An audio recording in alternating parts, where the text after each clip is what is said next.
Hello guys, hello. This is for Taurus. Okay Taurus, welcome dito sa aking channel, Kapalaran 888 Taurus. Alamin natin kung anong messages, vibration, gabay energy para sa inyong lahat Taurus. Okay, first card natin is 5 of Clover.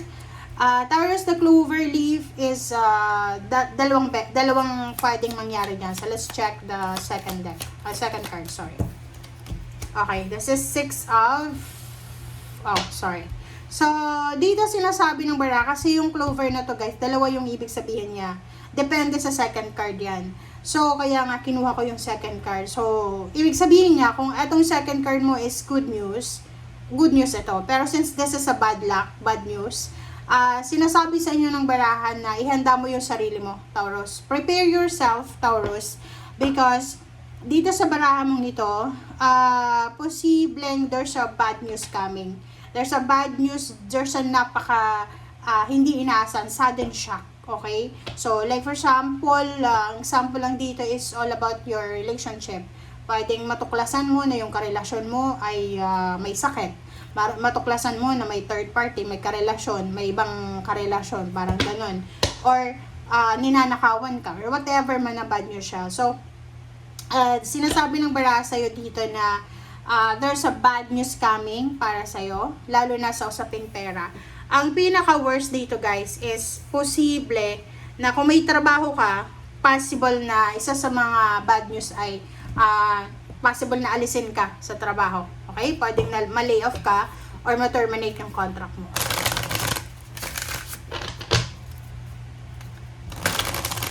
And yung 5 of Clover is para siyang 5 of Pentacles guys. So, possible na magdadala yan sa'yo ng worries, financial worries, and emotional worries. And number 3, solar plexus chakra. Yun yung kailangan mo sa ngayon.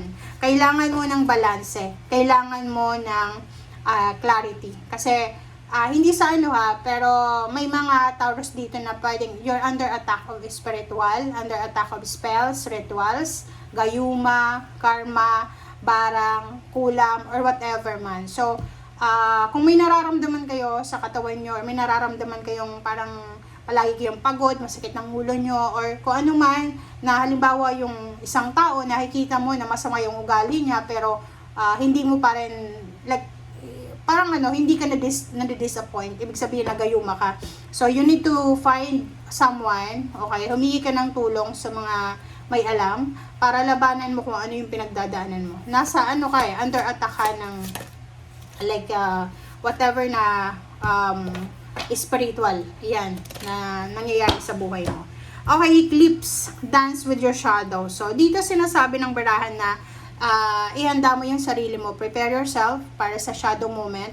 Ang shadow moment guys this is the sadness or pwedeng loneliness or disappointments. Yung iba pwedeng depression, anxiety, or any psychological or mental problem. So, kung may mga nararamdaman kayo, lalo na sa emotion nyo, sa isip nyo, na parang hindi mo kayang balansehin, kailangan mong lumapit sa totoong doktor. Okay? Sa psychiatry, psychologist, sa counselor, or punta ka ng general doctor, magtanong ka sa kanya kung ano yung espesyalista na pwede sa'yo. Kasi dito sa barahang to, nakikita natin sleepless nights, hindi ka makatulog sa gabi Taurus, or nagigising ka from 3 a.m. until 5 a.m.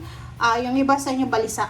Okay? And yun nga sabi ko, kahit may nakikita kang mali sa isang tao, hindi ka aware, or aware ka pero wala kang masabi kasi ginagayuma ka, or binabarang ka, or kung ano man na mga spiritual na ginagawa sa'yo.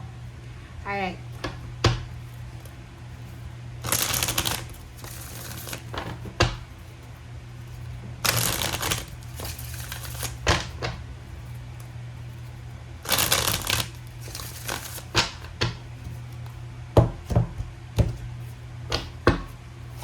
Okay, so the moon, high priestess. So this one is shadow. Eclipse.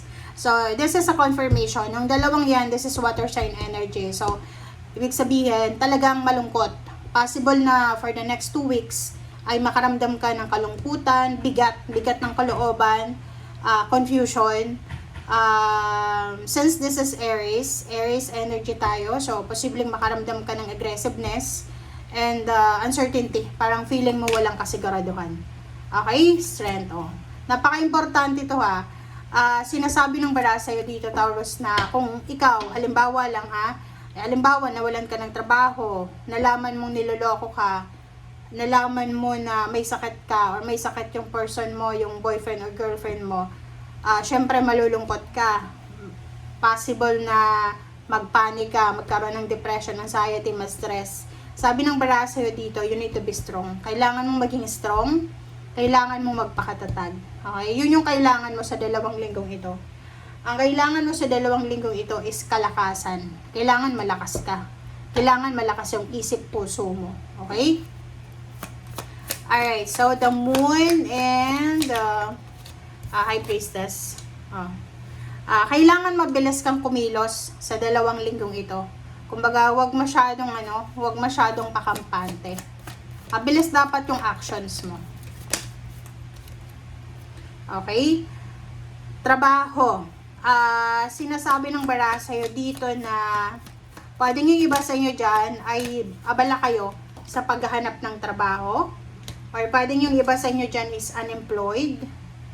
Or pwedeng yung iba sa inyo dyan ay busy kayo sa pamilya nyo, busy kayo sa love life nyo, or sa kung ano pa man.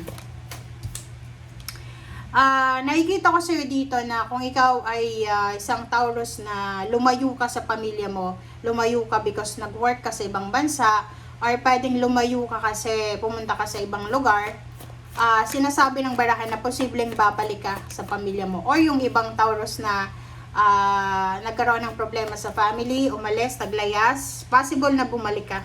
Possible na bumalik ka para humingi ng tawad, para bumalik sa kung saan ka man. Pero yung pinaka-visible dito na mangyayari sa 2 linggong ito is yung sobrang sadness. Sobrang mapapagod ka, sobrang kalungkutan. Yung katawan mo parang kagigising mo pa lang, pagod ka na agad. Okay. Meron ditong Taurus na you're waiting for a confirmation, letter, message, or email, or whatever man confirmation siya. But sinasabi ng bara sa'yo na kailangan mo daw maghintay ng it's either 3 months or 3 weeks. Okay?